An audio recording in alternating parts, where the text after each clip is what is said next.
So hello students, आज एक नया सेशन में हम आज एक नया टॉपिक डिस्कस करेंगे जो एक बहुत ही फैमिलियर टॉपिक है। हर एक टाइम में हम ये टर्म का इस्तेमाल करते हैं, reflection of light. Okay, so reflection of light, आज आप सबको पता है कि रिफ्लेक्शन ऑफ लाइट क्या है। तो आज हम थोड़ा सा उसका डेफिनेशन देखेंगे और बेसिक चीजें law of reflection of light हम देखेंगे कि रिफ्लेक्शन कौन से प्रिंसिपल के ऊपर डिपेंड करता है होने के लिए, और उसके साथ हम ये भी देखेंगे regular and irregular reflections. Okay, तो फर्स्ट देखते हैं रिफ्लेक्शन। तो आप सबको पता है कि अगर किसी चीज के ऊपर हम लाइट गिराते हैं तो वो लाइट वापस उस जगह से आता है और हमें दिखाई देता है। ठीक है, तो एक क्वेश्चन यहाँ पे आ सकता है कि हम देखते कैसे हैं। तो बहुत आप सब आंसर दें कि हमारे पास आंख है इसीलिए हम देख पाते हैं। ऐसा नहीं, देखने के लिए दो चीजों की जरूरत होती है, एक आंख की, दूसरा होता है लाइट की। हमारा आंख सही सलामत है, अगर हम अंधेरे में चला जाए तो हमें नहीं दिखाई देगा, तो इसीलिए हमें क्या करना है, लाइट की जरूरत होती है। ठीक है, तो रिफ्लेक्शन इस तरह से हमारे काम में आता है। मान लो कोई भी यहाँ पर एक ऑब्जेक्ट है, मान लो ये हो गया ऑब्जेक्ट, लाइट किसी भी सोर्स से, ये लाइट बल्ब हो सकता है, सन हो सकता है, किसी भी लाइट सोर्स है, और लाइट आकर इसके ऊपर गिरता है। उसके बाद ये यहां से आकर हमारे आंख में ये आता है, तब तो जाके हम देख पाते हैं किसी भी ऑब्जेक्ट को। इसीलिए दोनों का होना बहुत ही जरूरी है। ओके, तो अभी हम देखेंगे रिफ्लेक्शन का डेफिनेशन क्या है। तो रिफ्लेक्शन का डेफिनेशन है the returning of light beam और light ray after being incident on any reflecting surface is called reflection of light. Okay, किसी भी ऑब्जेक्ट के ऊपर अगर लाइट गिरता है तब रिफ्लेक्टिंग सरफेस के ऊपर, मान लीजिए जैसे कि हम मिरर को यहां पर कंसीडर कर सकते हैं, तो मिरर के ऊपर लाइट गिरने के बाद वो क्या होता है, वापस जो मीडियम से वो इंसिडेंट हुआ था, मतलब गया था जो सोर्स है, वही मीडियम में वापस आ जाता है, तो उसको हम बोलते हैं रिफ्लेक्शन ऑफ लाइट। ओके, तो मीडियम क्या हो सकता है, एयर हो सकता है, वाटर हो सकता है, और ये कुछ भी ग्लास हो सकता है, तो ये मीडियम हो सकता है। तो ये रिफ्लेक्शन ऑफ लाइट का डेफिनेशन है, जिसमें वो बोल रहा है कि लाइट किसी भी ऑब्जेक्ट के ऊपर, मान लीजिए यहाँ पर ये रिफ्लेक्टिंग सरफेस है, लाइट किसी सोर्स से आया, यहाँ पर इंसिडेंट हुआ और वापस चला गया, तो उसका हम रिफ्लेक्शन बोलते हैं। ठीक है, तो रिफ्लेक्शन में यहाँ पे दो टर्म है, इंसिडेंट रे और रिफ्लेक्टेड रे। यहाँ पे दो टर्म आता है। ये मान लीजिए कोई भी एक रिफ्लेक्टिंग सरफेस, यहाँ पर ये साइड हो गया reflecting surface,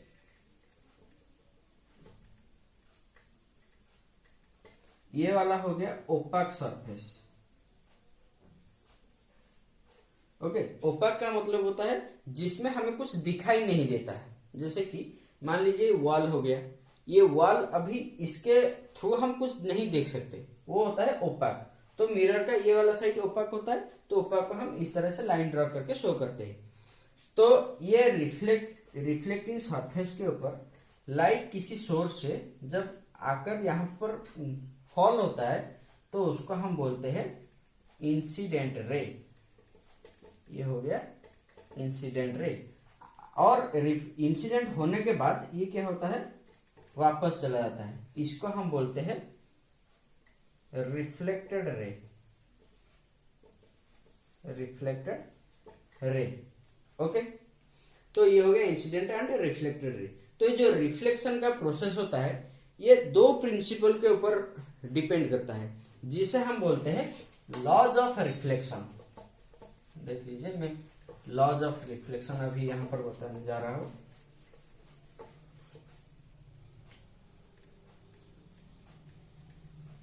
laws of reflection.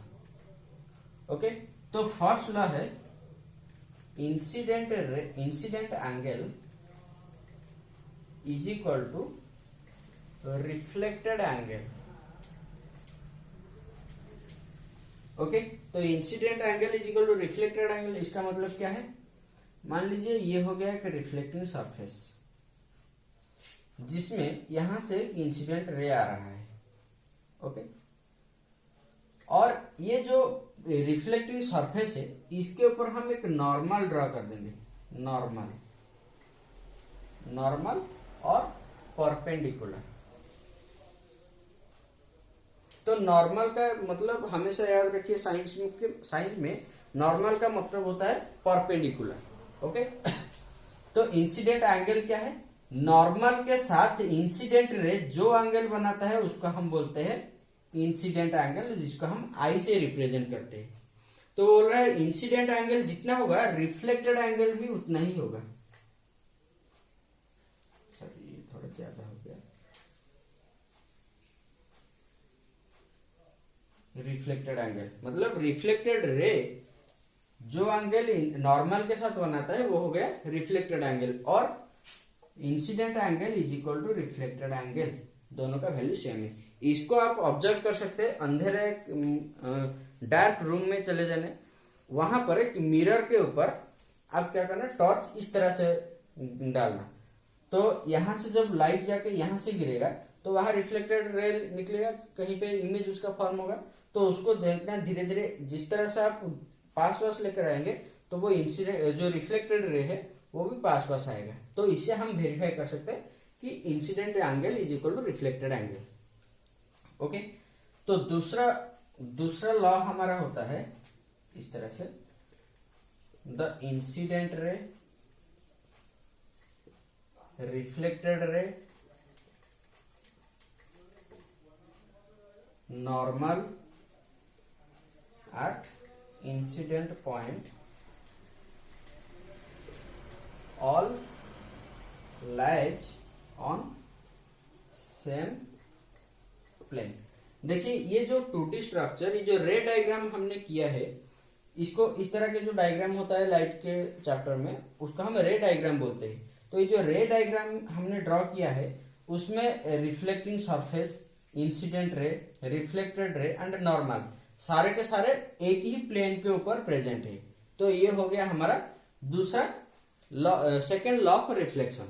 Okay, अभी हम देखेंगे टाइप्स ऑफ रिफ्लेक्शन, जिसमें आता है regular and irregular reflection.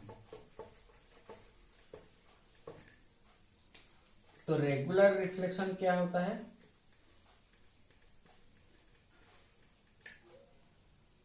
When the reflected ray are parallel to each other,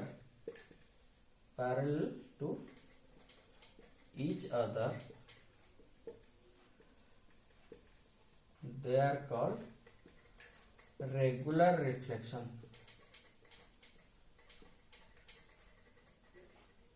okay, जैसे कि मान लो एक प्लेन मिरर यहां पर है, इसके ऊपर कई सारे रे इंसिडेंट हुए। ओके, तो वो सेम एंगल करके रिफ्लेक्टेड होंगे। यहां पर देखिए जो रिफ्लेक्टेड रेज है वो सारे के सारे एक दूसरे के साथ पैरेलल है, तो इसको हम बोलेंगे रेगुलर रिफ्लेक्शन। इरेगुलर रिफ्लेक्शन क्या है? मान लीजिए ये वाला एक ऐसा है, इसमें इरेगुलर रिफ्लेक्शन में कुछ नहीं करना है, सिर्फ यहाँ पे थोड़ा सा चेंजेस करना है, आर नॉट पैरेलल। ओके, तो ये मान लीजिए इस तरह का कोई एक सरफेस है, तो यहां से जो रे इंसिडेंट होगा वो इस तरह से जाएगा, दूसरा रे इंसिडेंट हुआ तो वो यहां से जाएगा, तीसरा हुआ वो इस तरह से जाएगा। तो यहां पर जो रिफ्लेक्टेड रे, इंसिडेंट रे सारे पैरेलल है, लेकिन रिफ्लेक्टेड रे कोई भी पैरेलल नहीं है, इसीलिए इसको हम बोलेंगे irregular reflection. Okay, I think I am clear this much. Thank you.